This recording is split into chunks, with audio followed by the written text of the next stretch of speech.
Five Podcast, Season 3. I'm Rohadi. This is an episode that is unlike other episodes in that it is more temporal, meaning that it's applicable to real-world events. We tend to not try to date any of the podcasts, but in this series on racism and specifically voices in Canada, Chad Lucas, all the way from Nova Scotia, is our guest, and we'll be bringing to light some old things and then some very recent events that have transpired over in Nova Scotia.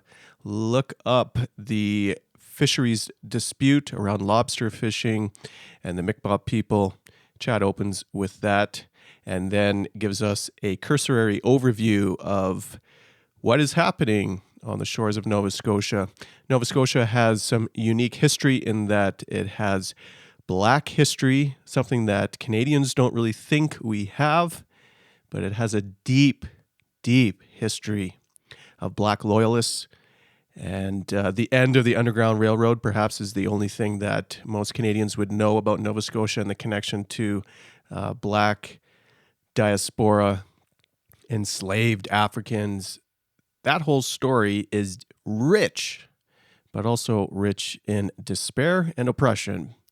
You need to know your history, and you need to know what's happening right now as well. If you want a picture of what systemic racism looks like in the present day and what it looks like for a modern picture of what colonization or the legacy of what white supremacy, what racism looks like in the present, look up the Mi'kmaq fisheries and the violence that is happening right now in the present.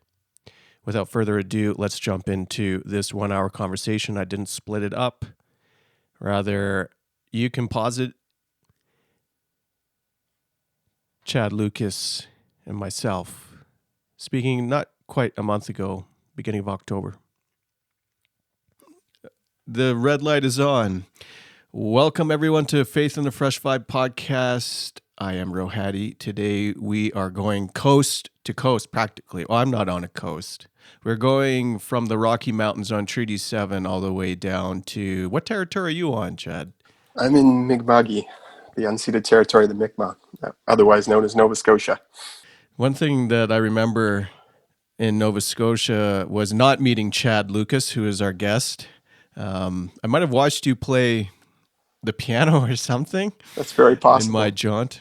But yes, Chad, welcome to the Faith in the Fresh Vibe podcast. In this episode and in this series, in this season of season 3, we're talking about racism, anti-racism. We're talking about justice, and we're bringing in as many POC, Black, Indigenous, persons of color to have a say on both the experience in the church, but also the hope of that is to come. And so we're going to share some stories today. Chad's going to share his stories growing up on the windy shores of Nova Scotia. I assume they talk like that in Nova Scotia. At least we assume so in Alberta. What it's like to live and grow up as a biracial Nova Scotian. Some history. Yeah, we should start there. Some history of Nova Scotia. So yeah, you guys are the OGs. I remember visiting, and I was kind of blown away by how many old houses there were, which is not a thing on the Western prairies. Like 100 years old is about as old as we get.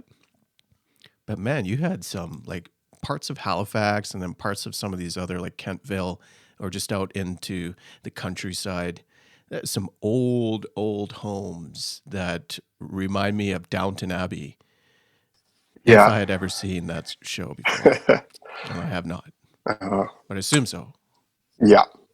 Yeah, Nova Scotia, I mean, we were settled, I would say, in the 17th, 18th century. So there is a long history here. And Nova Scotia also has the oldest Black community in Canada.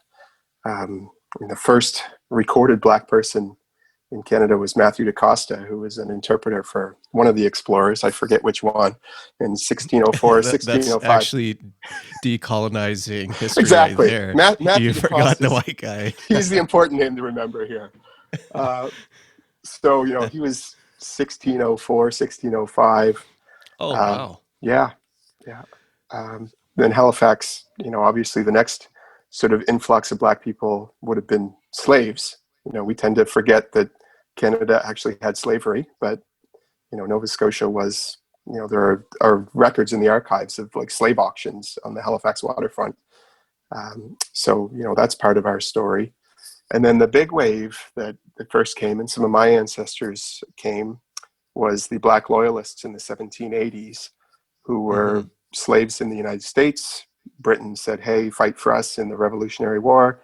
We'll give you your freedom. When they lost the war, they brought those folks with them to Canada.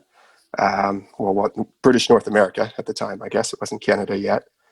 And, they had promised them land and freedom, and they gave them a fraction of the land that they gave to the white loyalists. So there was this influx of about 3,000 Black loyalists at that time. A lot of them settled on the South Shore. The first race riot in North America actually happened in Shelburne, Nova Scotia, 1784. Is there a plaque? I don't know if we put up a plaque for that one. Basically, Black laborers were paid a quarter on the dollar for white laborers, and you had this influx of people come up. There wasn't enough jobs to go around. The white people didn't like that the Black people were getting the jobs because people could pay them less, so they rioted and drove them out of town, basically. So that, from the beginning, systemic racism was kind of built into Nova Scotia's history. Black people were placed on worse land, were given, smaller properties than their neighbors. Nova Scotia had what was called sundown towns, where there were certain places where Black people were not allowed to be after dark. We had segregation. I think most Canadian listeners would probably know the story of Viola Desmond by now. She's on our $10 bill. That was in Canada, an example of segregation in the movie theater. And even, to this day, we had a report come out last year, I should say, called the Wortley Report, which looked at policing in Halifax and how Black people were 5 times more likely than white people to be stopped and street checked by police. And young Black men, sort of in the 18 to 25 range, were 9 times more likely than anyone else to be stopped by police. So, that's a snapshot of Nova Scotia's history. We have a long history here of African Nova Scotian communities and a long history of systemic racism that goes along with that. I suppose if you start with colonization or the colonizer's mindset and the doctrine of discovery, you essentially just build from that foundation. And you shouldn't be surprised that that's precisely what happened in terms of systemic racism, institutionalized racism against Black and Indigenous skin. It's crucial, I think, as part of our Canadian history, not to just celebrate the end of the Underground Railroad. That's kind of the first off the national picture that's painted about our legacy as a nation connected to slavery, is that this was the end point of salvation, really. We were the promised land for Black slaves or enslaved Black folks to find their freedom in Canada. Yet, and hey, in the West, that's probably what we would think and believe. And also, I think in the West, we have such little history, as we started off with. And because of that, most of our pictures of Black folks would be those who have recently immigrated. And you wouldn't picture maybe Chinese folks or even Japanese folks, but you wouldn't picture the average Black person on the street as being someone who's been here longer than you have and your ancestors have, and even the first time you immigrated here. So there's a story in Nova Scotia that's saying there are generations upon generations, centuries even, of lineage of Black folks, Black skin, of Black culture permeating the land in Nova Scotia. That to me is not a story we tell. Yeah, it's not part of the Canadian narrative in as much depth as it could and should be.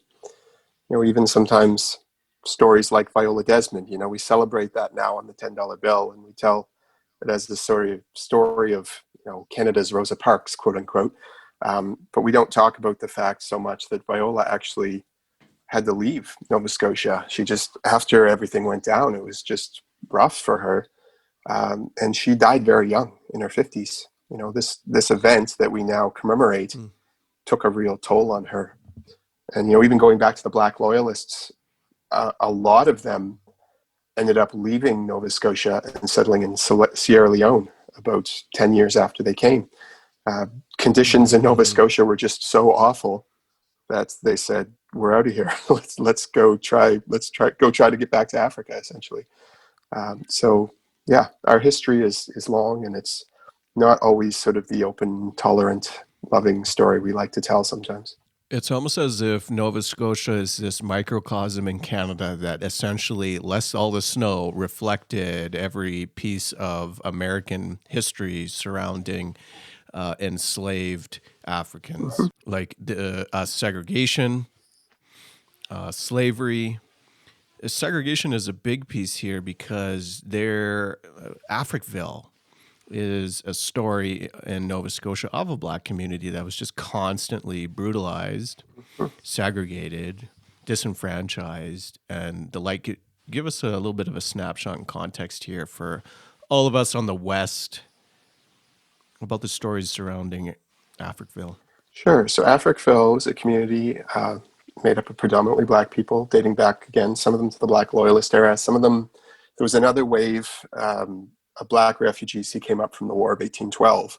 Same story. Britain said, hey, fight for us. We will deliver you freedom. And again, when Britain lost that war too, they were settled in Nova Scotia. So Africville dated back to 1800s, basically, early 1800s.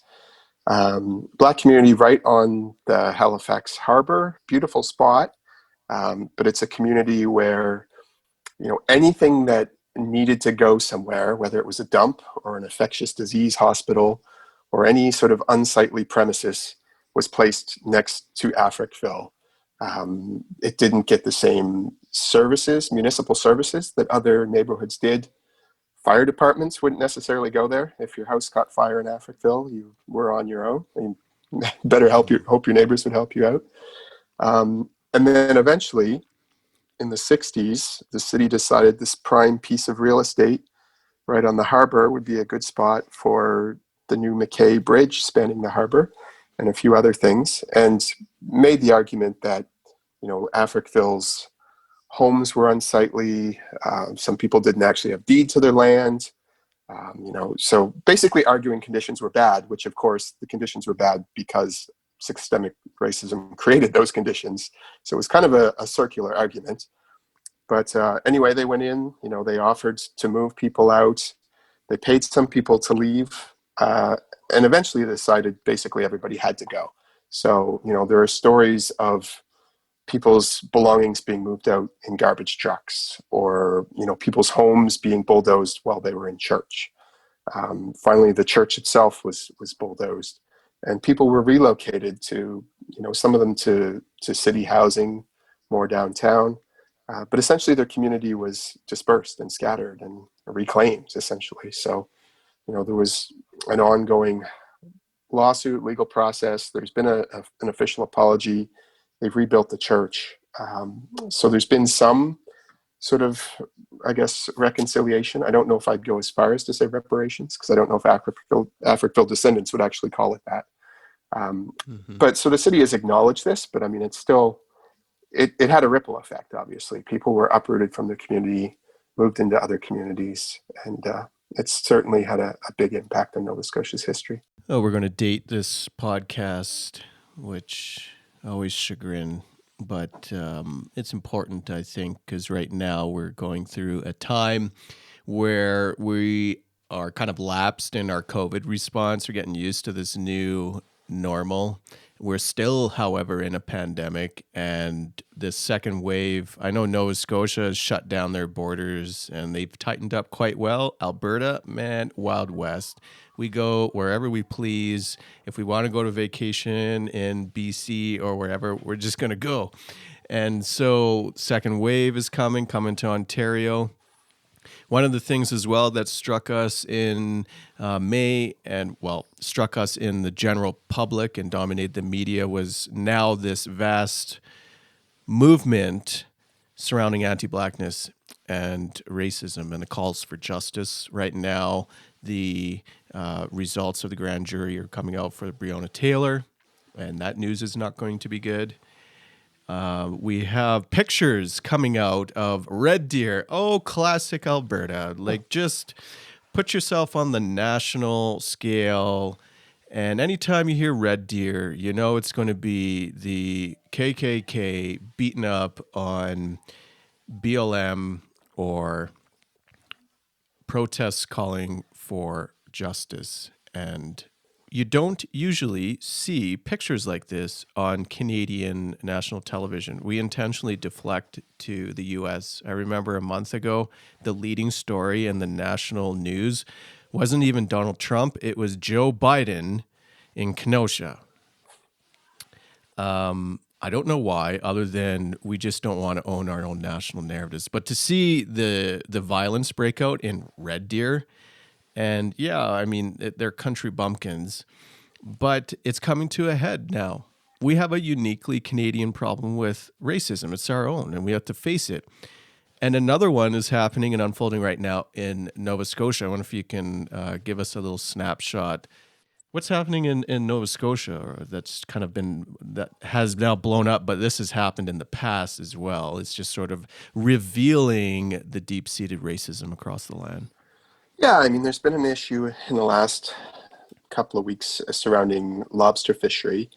And I mean, I'm not an expert on this. I've kind of followed along as everyone else, but essentially one of the Mi'kmaq First Nations have asserted their right to a moderate living fishery, which dates back to the treaties of 1752. It's been reaffirmed by one of the Donald Marshall decisions about 20 years ago, essentially that they have a right to fish for lobster. Now, lobster season is technically over, is my understanding. Again, I'm not an expert on Nova Scotia's fishing laws.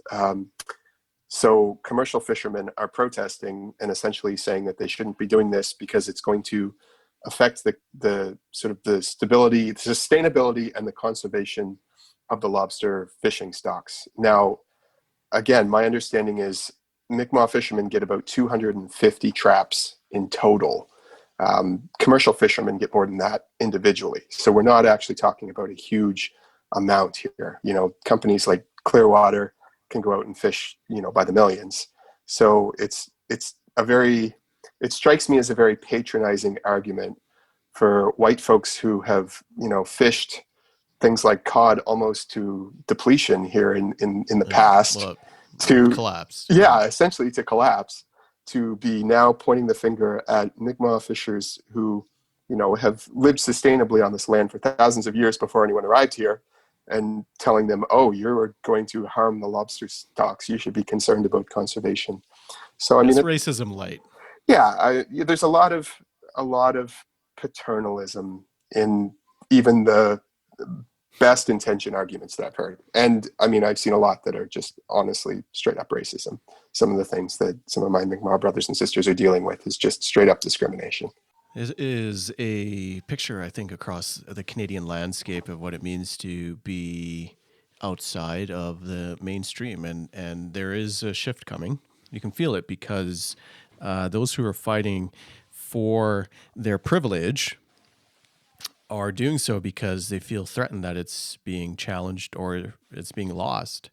There's a book called Dying of Whiteness, which has more to do about, it's set in the Rust Belt in America, but more to do about identity surrounding both gun culture, healthcare, or the rejection of healthcare, and how it's killing, ironically, white men more than any other. Mm-hmm. Just some of the decisions and policies that, for example, Republicans might have are being upheld by their constituents, by their voting demographic, but those policies are actually leading to greater harm We want to switch gears here and talk a little bit about faith, and that's our podcast, Faith in a Fresh Vibe.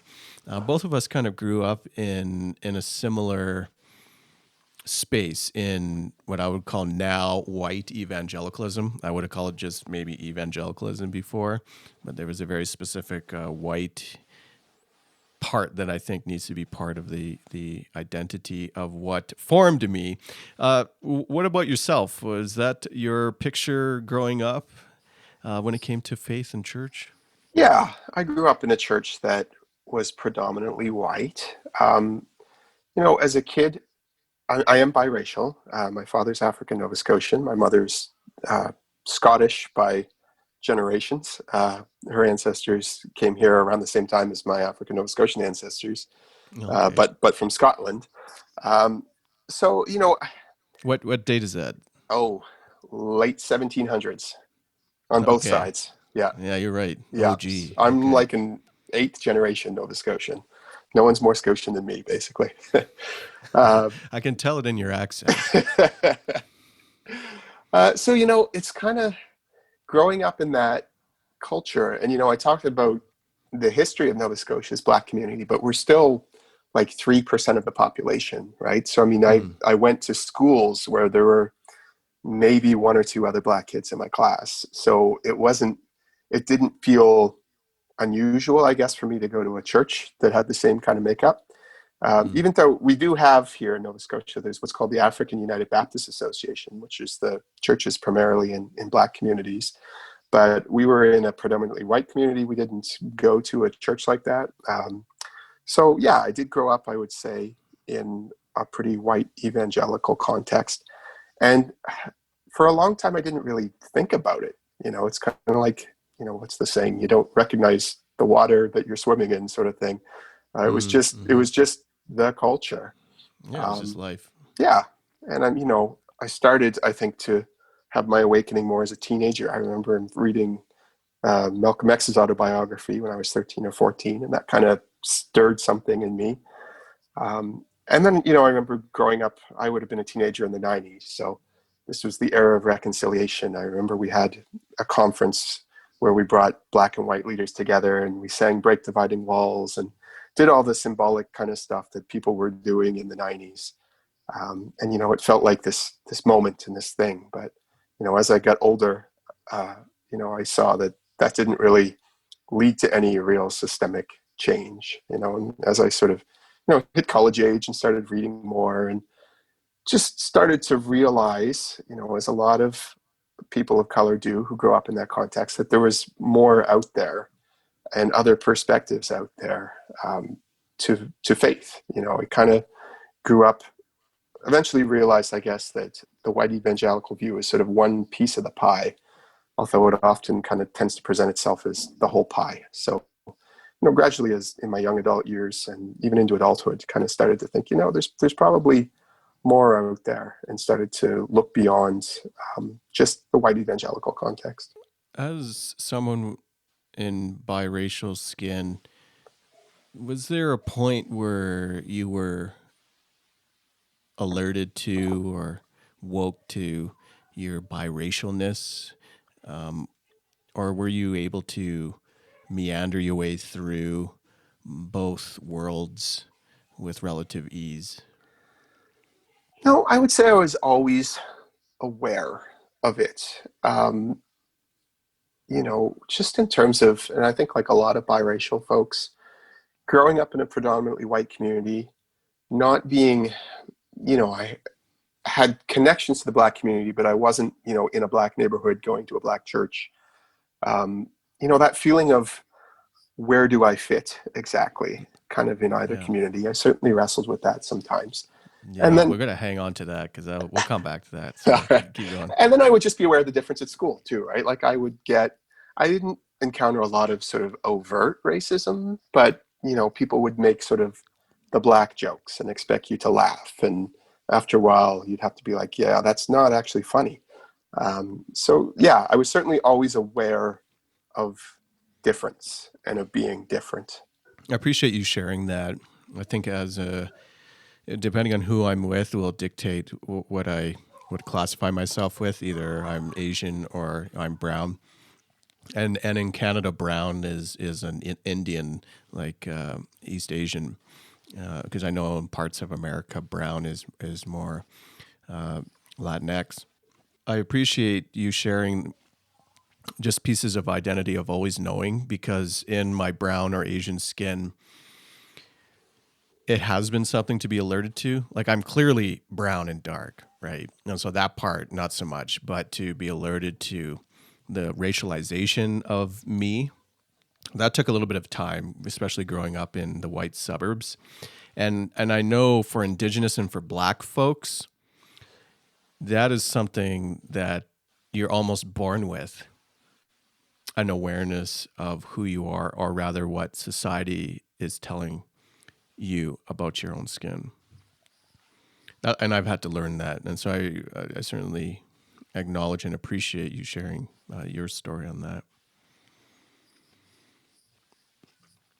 Where do I fit is a good one, because I'm only unlocking some of these things now, or asking these questions now of where do I fit, because when I look back, I'm like, I was never Caribbean enough to go to a Caribbean church, right? Yeah. And most of those are Black churches. I don't know many. Maybe in Toronto, there's a West Indian Caribbean church for West Indians. And I'm not Chinese enough for Chinese church. Tried that. I'm not Japanese enough for Japanese church. Right? Tried that. And I'm not white enough for white churches or multi-ethnic churches. Right. And so the question of where do I fit was certainly something that I've always struggled with. Now that I look back, that there was always a problem of fitting. There's really a question of belonging. How did you kind of balance some of that? Was there tensions that you started to face when it came to, maybe it wasn't as deep as now on belonging, but in terms of fitting in? Yeah, certainly. I mean, the other one for me is that I'm also bisexual, which is not a word I would have used as a teenager, but grew up knowing that I wasn't straight in a conservative white evangelical church adds a whole other layer of complexity to that conversation as well. Yeah. Like, is that just you're gonna hide that then for forever? Essentially, I mean, that was kind of the deal I made with myself as a teenager, was just, I'm not going to talk about this or deal with this. And then eventually, like most people, I hit a point where that just was not sustainable, kind of in my early 20s. Not healthy. Yeah, exactly. And then had to kind of deal with that. And that was part of my, I guess, examination too. It's hard to say which came first for me, whether it was, rethinking how the church frames sexuality or how the church talks about race, but they were both very much tied together for me. They kind of. What do you mean by that? Because I feel as though they don't. Sexuality, they do talk about by not talking about it and saying just don't do it. And then race, they don't talk about. So I was just like, you just did two things that are core to your identity that have nothing to do, like that they do not talk about. Oh, yeah, absolutely. I mean, these were not things that were being spoken about from the pulpit on a regular basis. I grew up in the Vineyard, which is sort of one of those middle of the road kind of churches, not sort of hardcore hellfire and brimstone, anti-gay churches, but still it was very much, if sexuality was ever mentioned, it was marriages between a man and a woman, and that's God's plan, basically. And that was about it. Like, there wasn't a lot of depth. And same with race. We would have these, like I said, we had that conference in the 90s, but it's not like people were regularly bringing up systemic racism from the pulpit or anything like that. So they were both kind of surface areas and no sort of deep dive on either topic. Yeah, I don't know if any church anywhere, at least within the institutional paradigm, and not including more Orthodox or Black institutional churches, would be any different. I guess I could say, as I started reading more Black theologians, that sort of gave me permission to think about the sexuality question as well. And maybe I can actually read queer theologians as well. Because, I mean, for a long time I was, I was of the mentality as well that this was something that, God needed to heal in me, kind of thing, growing up with that sort of unhealthy perspective. And it took a while before I gave myself permission to really dive into that and realize, hey, maybe that is not actually, that's more cultural than theological or really sound doctrine, I guess. We never spoke about race ever. I don't think I can't recall a single blip. But we did grow up at a time when the country was faced with legalizing same-sex marriage. Mm-hmm. So that's when you heard more, at least from me, more about sexuality or what not to do on sexuality. Yeah. When was that? That's like 15 years now. It Yeah, it might be was at more. 2005, I think, in Canada, wasn't it? It's a long time ago. Yeah. Yeah. Who would you recommend as the formative queer theologians? I guess that's actually two questions. Your list of formative queer theologians that have helped you. There's a book by, I want to say Liz Erdman. I might get her last name wrong. It's called Queer Virtue, which was really helpful because it goes beyond a lot of, and I mean, a lot of people have to start in this place, but you tend to hear about the apologetics, right? Like, here's why it is okay to believe that it's okay for gay people to get married, right? Let's sort of people go through those clobber passages and make the case by case. So it's like, it's okay to believe this, but queer virtue goes further. It's like, here's what's good about being queer and godly about being queer. So that one was really helpful for me. Outside the Lines by Mihi Kim Court is similar vein. Again, more here are what's actually positive and helpful. And then for me, growing up in a vineyard context, Peter Fitch's first book, Learning to Interpret Toward Love, was helpful for me because he was a vineyard pastor actually saying this, which set off all kinds of ripples in Vineyard Canada, but it opened up that door for me to a little wider to say, oh, well, if someone in the vineyard can actually say this, maybe that gives me more permission to think about it too. So those were all helpful texts for me, just even within the last couple of years. I jumped through some of those hoops, at least to read some of the materials, the popular materials, really, on the LGBTQ community. Was really a question of legitimizing same-sex marriage is what it always comes down to. The formative book for me, because I felt that so many of them either were just a story, which is fine. So another vineyard person would have been Vicky Beeching. Yeah. Is that right? Yeah. Is that her Yeah. name? Yeah. And they seem to cancel each other out. So Matt somebody has a book. I wasn't planning on talking about this, that's why I don't have it in front of me, which is pro Matthew Vines. Yes. Yeah. And then I think that one's canceled out by Preston Sprinkle. And they both kind of use each other as dialogue partners.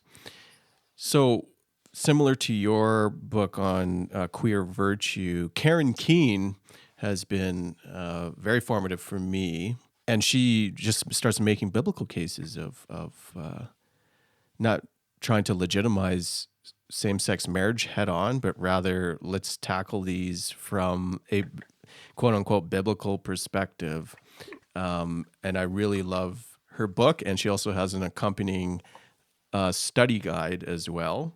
Mm-hmm. And that one is just head and shoulders. It just comes it comes from a different place, and someone with her theological credentials. I want to talk about our time. Now, let's talk about your time. We'll get to my time. It's very brief. Because you stuck with the vineyard for a long time. Yeah. Yeah. And did all the songs. Yeah. You were a worship guy, right? I was worship leader. I started playing in the band when I was 15.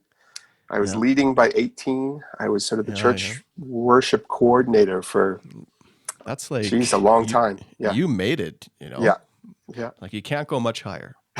Other than being the pastor, I guess, depending on whether you view that as a promotion or not. Can't go higher. Yeah. And so that was your MO. It's so similar to my own. Was it always a space that you found yourself okay with, that you belonged in, or was there growing discontent, or was there something always at odds? Like how did you manage that, or was it even something on your radar? Yeah, I mean, I don't think, I mean, particularly growing up as a teenager in the 90s when guys like Billy Graham were saying maybe AIDS is a plague from God for gay men, uh, that you have to be aware if you're queer or not straight. You're always aware of that difference. That was always there for Mm-hmm. me. Yeah, Um, but but still that's hidden. yeah. Yeah, But yeah, like you bury it, but it never completely goes away. yeah. Um, but that said, I did feel a lot of belonging as well. I mean, we've just recently sort of officially left. And I have lifelong friends. I have people I still keep in touch with, and I had some really great experiences. I don't want to sound like sort of the bitter guy because there were You some don't sound really bitter. that's good. There were really key formative things for me, and some of the vineyard values I still really value, and kind of ironically enough, they're some of the things that have actually led me away from the vineyard in the end. Things like Mm, everybody gets to play was kind of the common refrain of the day, that yeah, the gifts are for everyone. It doesn't matter if you're the preacher or yeah, the yeah, whatever. yeah, yeah, yeah. Um, I've heard these. yeah, I things. wasn't even around for long, and I heard Okay. those.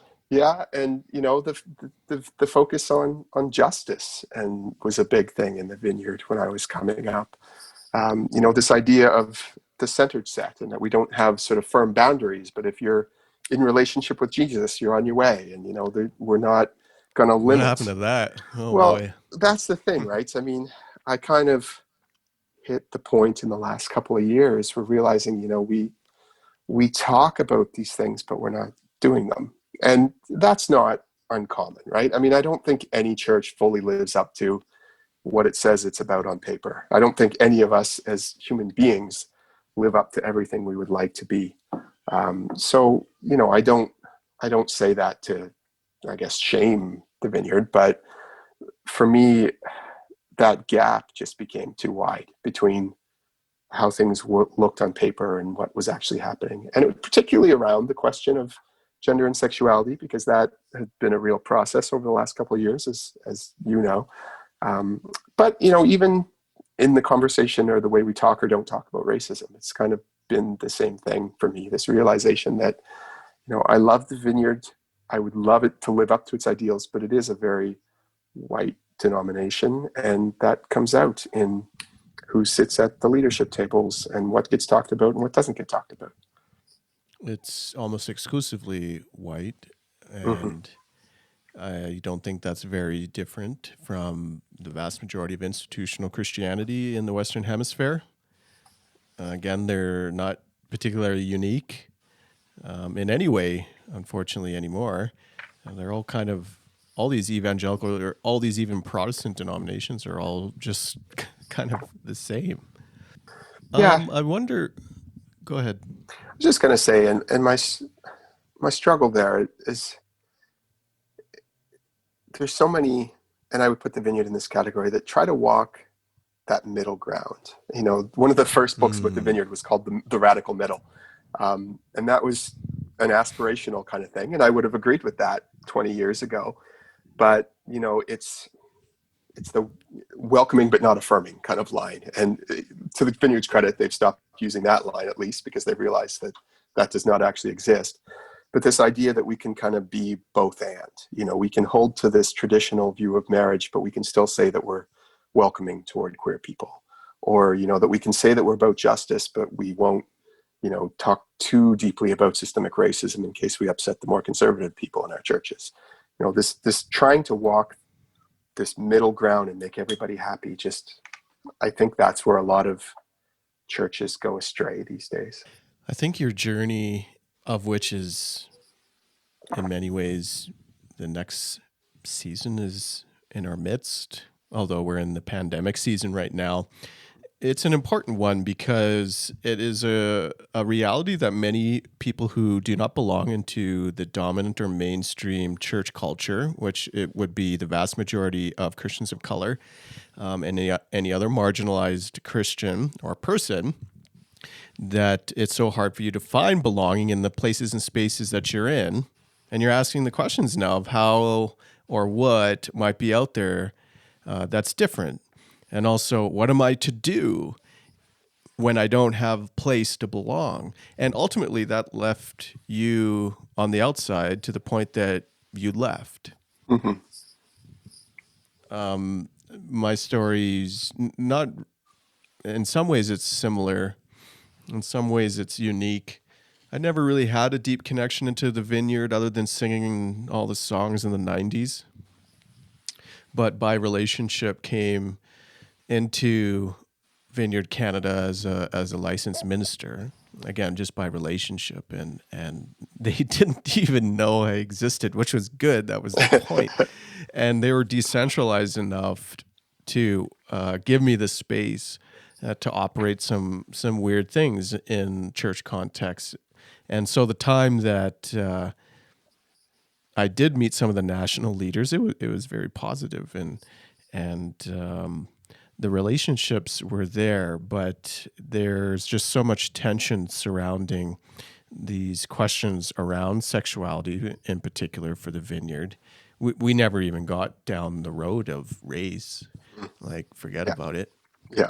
Although when we were in Montreal, Dr. Drew Hart was there, and he was ringing the bell on race. Like he was dropping some bombs into, and this was a result of my church, like recently context being very multi-ethnic. I had forgotten how white evangelicalism is. And when I went into that vineyard conference in, ironically, Montreal, in the heart of Montreal, which is very multi-ethnic, it was just like a sea of white people as far as I could see.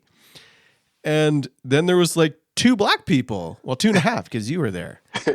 Oh no, so like 3.5 because your dad was there too, I think, right? And Drew was one of them.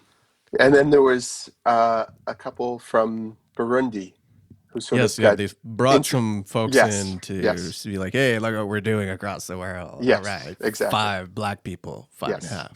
Yes. So that was kind of Drew bringing that, and I knew that it was brave for the national leader to do that, but it didn't. I don't know how God works. I don't know. I shouldn't say nothing happened and nothing will, but it was just an opportunity to hang out with Drew all week because nobody else wanted to hang out with him. But a number of us, just a bunch of splintered churches, like inconsequential churches, really, outside of a handful, perhaps out east by you, left the vineyard after they made their decision at the beginning of 2020 to affirm the traditional definition of marriage. So we gave up our credentials, and ultimately you left a space that you had been in, your family has been in for decades. I mean, wasn't your dad a minister there as well? Yeah, he's retired now. He was on staff for quite a while. I mean, we were the Vineyard Church I was in started as kind of a splinter out of a Baptist church when I was 7 years old. So I mean, I had essentially gone to that church since the day it started. So yeah, it was certainly that was bittersweet. You were probably there for a generation. Yeah. Oh yeah. I mean, I have kids, right, who have come into this church as well. So yeah.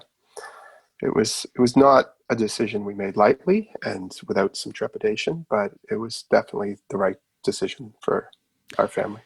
It's definitely the right decision, is what you have shared. I'm sure that process had its tensions. What has given you peace about leaving?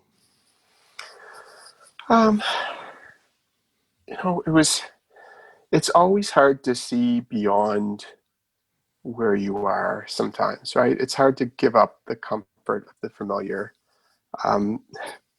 One of the strange, I won't go as far as to call it a blessing because it's been a very strange time for all of us, but this was all unfolding kind of right as the pandemic was ramping up. And, being home on Sunday mornings and not being able to go to church and connecting with other communities online kind of helped make that transition easier. Because we had decided for a while, actually, and that we were going to hang around and we were going to be a presence and be a witness, essentially. Because a lot of times people, have a disagreement or whatever, and they leave, and then it's like they're erased, right? And the whole thing never happened, and you just don't talk about it anymore. That's kind of church culture. So we had made this decision that we were going to keep showing up for a while, and that I wanted, not in a retributive kind of way, but I wanted people to count the cost, that when they saw me sitting in a chair and not leading worship the way I had done for 20 years, to think about, this is the human cost of the decisions that you make. It's not an abstract theological decision to say that, and I'm married to a woman. We have a wonderful relationship. So I could have passed, quote unquote, as a heterosexual, as I had done for many years. Just keep it quiet. Yeah. And I could have, or look, he can be healed too. Maybe that guy. Oh, could have been that guy. So, I could have played by the rules and still kept my position. But kind of what I had said, what I had said to the leadership team was, I will abide by whatever decision you land on. If you decide that queer people can't participate, or married queer people, because being celibate is okay, as long as you're not as long as you're not actually having sex, that's the dividing line, I guess. Or even thinking about it. Yeah, exactly. That's bad too. But I said, if that's your rule, then I'm a queer person who is married. I happen to be married to a woman, but I am a queer person who is married. So if your rule is that married queer people can't lead worship, then I can't lead worship. So I wanted to be a presence for a while and let people sit with the human cost of that it's not an abstract thing. And so we did that for a while.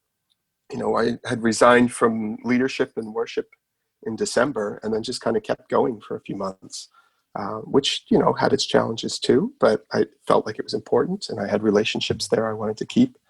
But kind of once COVID hit, nobody could go to church. And then it opened up the door where everybody put their services online, and I could go, hang out with other people and not limited by geography.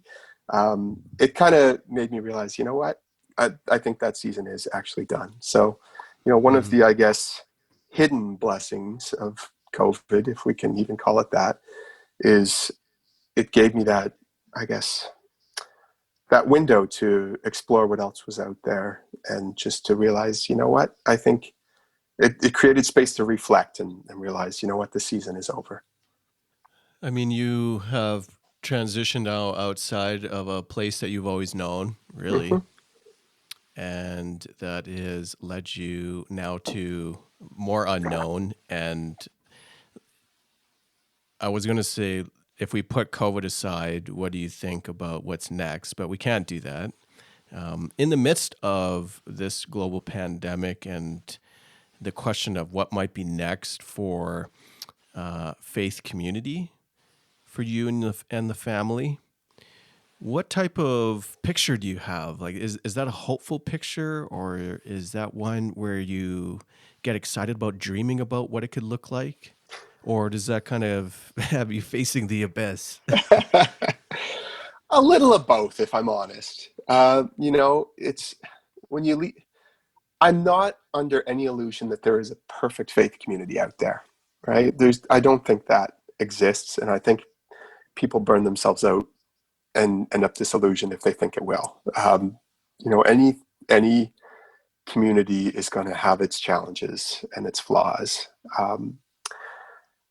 But I am hopeful that there are, and again, as strange as it sounds, COVID has opened me up to some of those possibilities, whether it's connecting online with, Decolonizing Christianity Canada or other communities. I'm involved with Generous Space as well, which is a ministry that's kind of gives space for people to talk about gender and sexuality and outside of the traditional church sense. Those communities have been really life-giving for me, and they're communities that are more based on similarity and not just geography. And the other thing I've really appreciated is communities where multiple voices get to speak. I don't think I can ever see myself going back to a regular church service where, one person preaches for half an hour and everybody sits there and observes and then goes home. I love the idea of multiple voices, of dialogue, of people connecting, and not just in a spectator kind of way. Even as a worship leader, I did the 5-song set thing and, was good at it and enjoyed it and got a lot out of it a lot of times. But, I also had moments where I was like, what are we really doing here? People watch a band and then people watch a preacher and then people go home and, you have a couple conversations. But just this idea of spectator Sunday mornings, I've kind of would like to Consumer move Christianity, beyond that. baby. Yeah, exactly. Well, we're going to trail off here, but before we do, I know that in May 2021, your book is coming out. So sell me on your book. Sell me on your book. What's this book about? Sure. So I've got to do the Because book the pitch. first character, the image, I don't know if it was on purpose, kind of looks like you. Yeah, I'm really excited about that. So my book is called Thanks a Lot Universe. It's for middle grade readers, sort of age 10 to 14. It's a story of 2 boys. One is going through a family crisis. He's dealing with a lot of anxiety. Things just kind of go off the rails for him in his life. And the second boy, the first boy's name is Brian. The second boy, Ezra, he's sort of friends with Brian. They played on the same basketball team. Brian kind of keeps to himself, but Ezra sees him kind of unraveling, wants to help him, but he also has a crush on Brian, and he's not sure if he wants to admit that out loud in the 7th grade yet. So certainly taps into some of the things I was dealing with in the 7th grade for sure. It's about kind of risking being vulnerable and honest with each other, which sounds like a heavy topic for middle grade, but there's lots of funny jokes in there too.